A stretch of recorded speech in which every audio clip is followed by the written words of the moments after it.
Audio Jungle.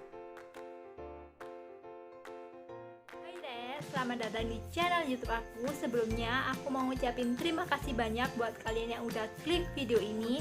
Jangan lupa juga buat klik tombol subscribe, aktifin juga loncengnya supaya kalian tahu kalau aku upload video terbaru. Ketiga ini aku mau cerita sedikit ke kalian beberapa tempat yang ada di Malang, dan tempat ini tuh terkenal dengan keangkerannya. Penasaran sama ceritaku? Saksikan terus sampai habis ya.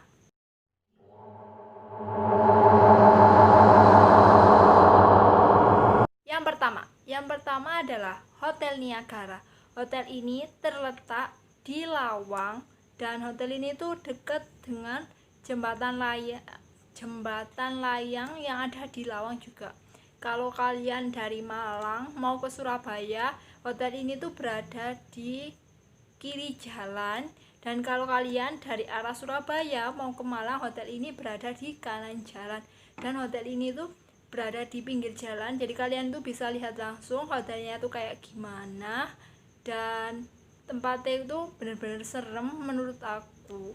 Hotel ini tuh umurnya udah mencapai sekitar 100 tahun,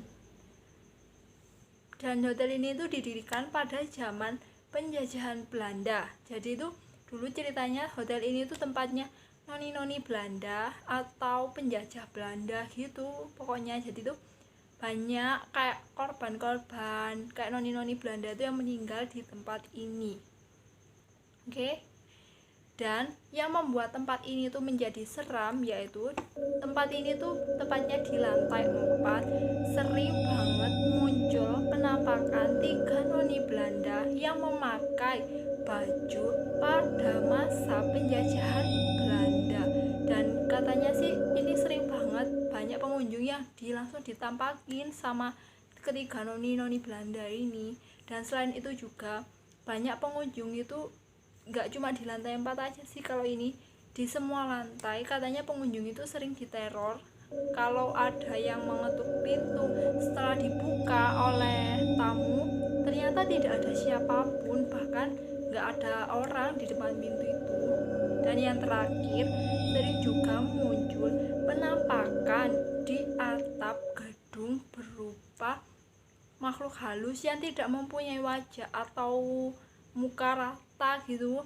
Bayangin rek, kalau kalian di sana terus dilihatin kayak gitu, gimana respon kalian? Kedua adalah Wisma Erni.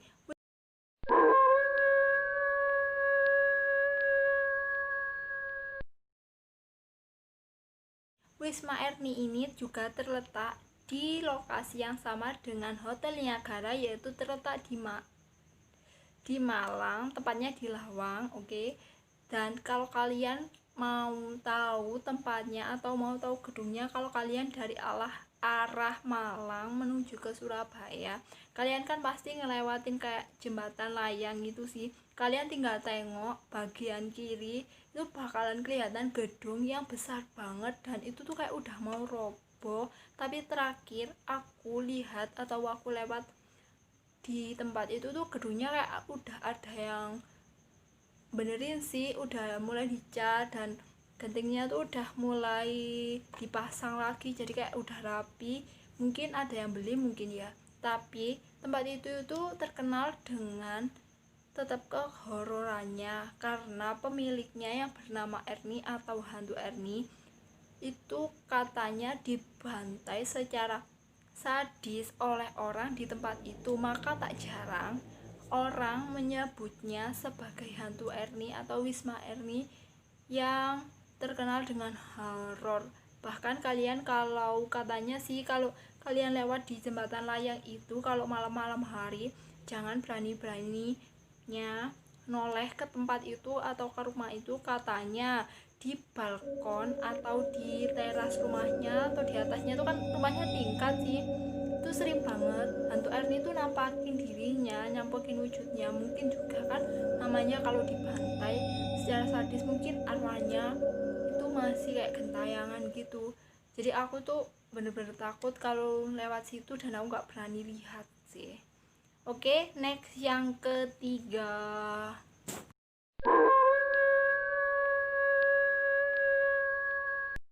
lanjut yang ketiga yaitu Museum Brawijaya. Museum ini terkenal dengan keangkerannya, tetapi pada saat malam hari. Kalau siang hari sih enggak kerasa angker. Kalau malam hari ada salah satu gerbong yang terletak di museum itu tuh katanya sering terdengar suara rintihan, tangisan, dan lain sebagainya, pokoknya mengerikan sih. Karena menurut kayak penjaganya itu gerbong itu merupakan gerbong salah satu tumpangan yang ditumpangi oleh kayak pejuang Indonesia yang disekap oleh penjajah Belanda, dan satu gerbong itu tuh benar-benar diisi oleh 100 orang pejuang Indonesia. Separuh dari 100 orang itu tuh meninggal di gerbong itu. Ya namanya aja satu gerbong ya kan, itu diisi orang 100, bayangin gimana sesaknya, gimana uyel-uyelannya. Pasti juga ada yang gak kuat, ada sampai yang banyak banget yang meninggal. Makanya itu gerbong itu tuh bener-bener kayak paling angker di antara di antara barang-barang yang lain gitu loh. Dan pernah juga di gerbong itu tuh dibuat kayak uji nyali oleh satu pihak stasiun kalau nggak salah. Itu katanya tuh bener-bener terekam oleh CCTV atau kamera sembunyi itu, kalau benda-benda yang ditaruh di dalam gerbong itu tuh gerak-gerak sendiri, kayak ya apa ya, kayak ada yang gerakin, padahal itu tuh bener-bener cuma ada satu orang yang uji nyali. Bayangin guys, kalian kalau berada di tempat uji nyali itu gimana perasaan kalian? Oke, next, lanjut yang keempat.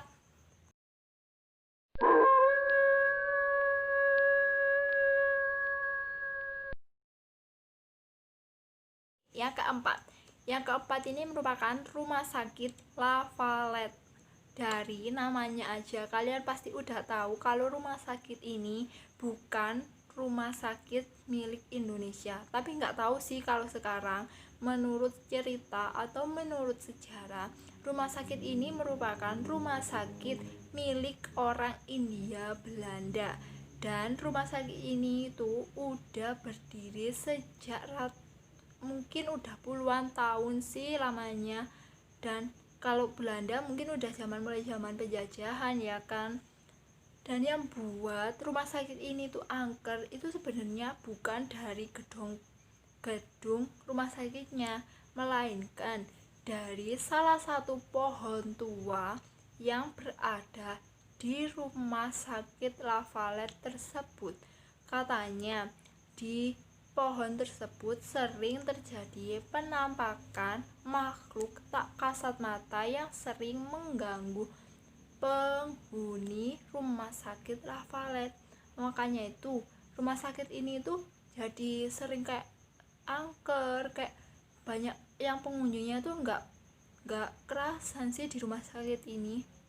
Oke, yang kelima ini merupakan universitas yang paling terkenal sih menurut aku di Malang, yaitu Universitas Brawijaya Malang.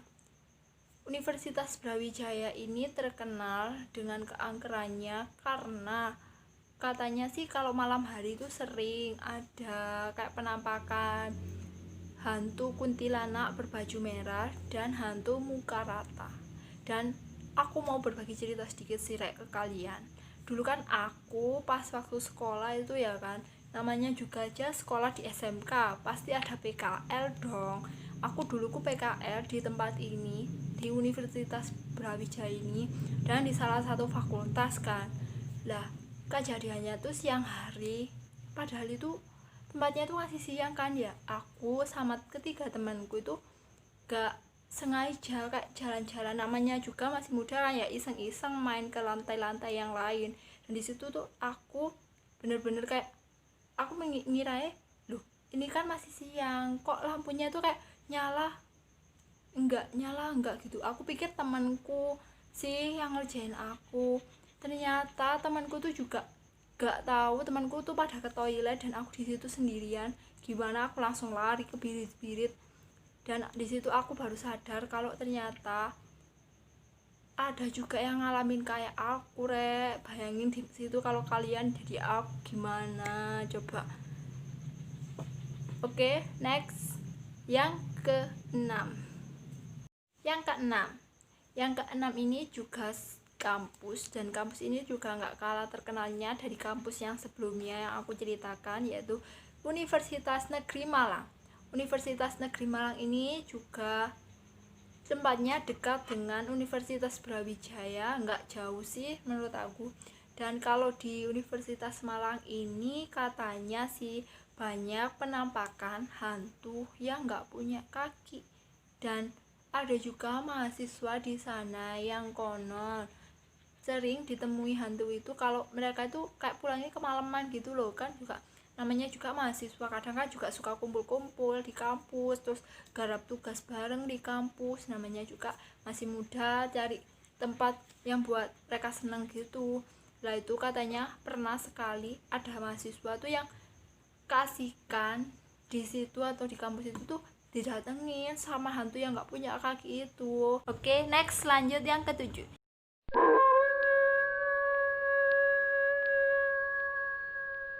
Yang ketujuh ini merupakan bangunan Tumampel atau yang biasa disebut dengan Wisma Tumampel.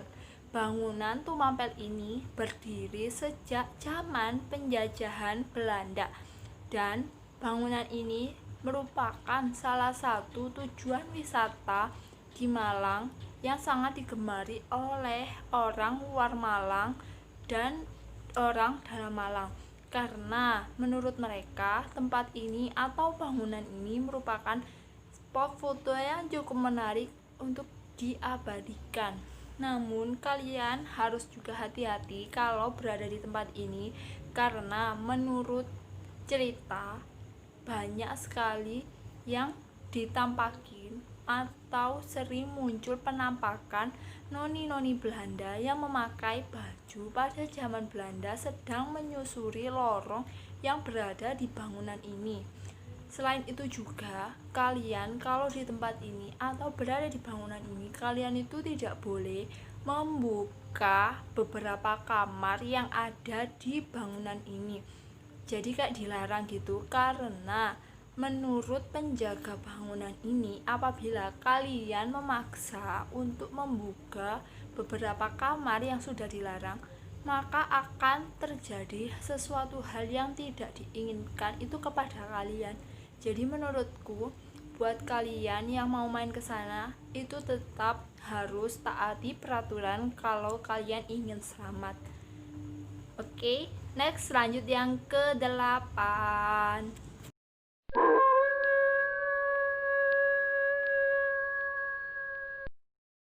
Yang ke-8 yaitu Hotel Tugu yang berada di pusat kota Malang, yaitu berdekatan dengan tempat Wali Kota Malang atau kantor Wali Kota Malang. Sebenarnya di Hotel Tugu ini tidak pernah terjadi penampakan, ya mungkin pernah, tetapi tidak sesering tempat-tempat yang udah aku sebutin sebelumnya. Tetapi yang membuat hotel ini merupakan salah satu tempat angker di Malang, yaitu karena gaya bangunan dari hotel ini merupakan gaya pada zaman era penjajahan dan masih tradisional banget. Jadi bangunannya itu belum sama sekali dirubah, mungkin cuma dicat aja apa dibenerin aja gentengnya, jadi gaya arsitekturnya masih tetap pada zaman dahulu. Dan yang membuatnya angker yaitu terdapat salah satu kamar di hotel ini yang terdapat satu lukisan, yaitu lukisannya itu wanita berbaju putih berambut panjang. Kata pemilik hotel tersebut, lukisan tersebut adalah anak wanita atau anak gadis dari Oe Tiang Ham, yaitu pengusaha terkaya di Asia Tenggara pada abad ke-19. Oke, next, yang ke-9.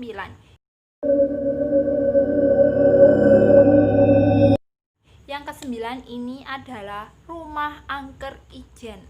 Rumah ini berada di Jalan Rinjani, tepatnya di nomor 14, dan rumah ini sudah kosong atau ditinggalkan oleh pemiliknya sejak tahun 1986 dan sampai sekarang belum juga menemukan pemilik barunya, karena menurut tetangga rumah itu tuh hak sengketanya tuh bermasalah, jadi tidak ada yang berani membeli rumah itu. Ditambah lagi nuansa rumah itu yang cukup misterius karena rumah itu bergaya arsitektur keeropaan dan ke Belandaan gitu.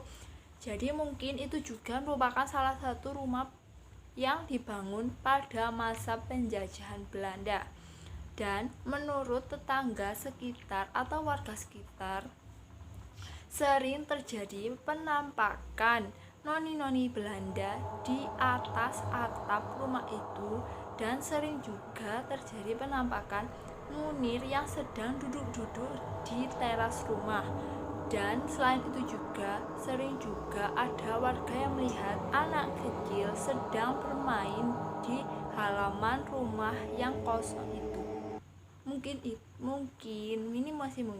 juga itu merupakan salah satu keluarga yang telah meninggal di rumah tersebut.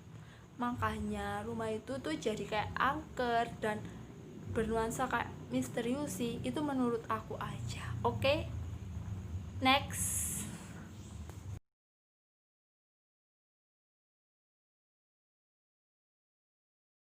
yang ke-10. Yang ke-10 ini merupakan salah satu jembatan yang ada di Malang, tepatnya di Suhat. Dan kenapa jembatan ini disebut sangat angker? Karena jembatan ini tuh dulunya dibangun dengan memangkas sebuah pemakaman di daerah tersebut. Jadi kebanyakan katanya orang yang lewat di jalan ini atau di jembatan ini sering merasa berat, padahal mereka itu sedang tidak berboncengan atau sedang berkendara sendiri. Jadi kayak motornya itu ada yang naikin lagi di belakang, padahal mereka dalam keadaan sendiri. Dan sering juga terjadi kecelakaan yang di luar nalar atau yang biasa kayak kecelakaannya itu nggak wajar gitu, dan itu menimbulkan banyak kematian di tempat itu. Makanya mereka baik mobil atau motor yang mau melewati tempat ini atau jembatan ini sering diharuskan untuk membunyikan klakson atau bel sepeda atau mobil mereka. Sekian dulu video dari aku, atau sekian dulu cerita misterius dari aku. Apabila kalian punya rekomendasi tempat misterius yang ada di Malang, boleh banget komen di bawah. Dan jangan lupa juga buat kalian, jangan lupa untuk klik like, share, dan bagiin ke semua teman-teman kalian supaya teman-teman kalian juga pada tahu tempat-tempat angker yang ada di Malang itu gimana, dan juga supaya teman-teman kalian itu juga berhati-hati kalau ke tempat yang aku sebutin barusan. Oke? Dan apabila di video aku ada kata-kata yang kurang berkenan di hati kalian, aku mohon maaf yang sebesar-besarnya. Jangan lupa juga buat kritik, saran di komen aku kurang kayak gimana, dan mohon maaf banget untuk semuanya apabila di video ini banyak kekurangan. Aku ucapin terima kasih yang sebesar-besarnya. Tunggu aku di video aku yang selanjutnya ya.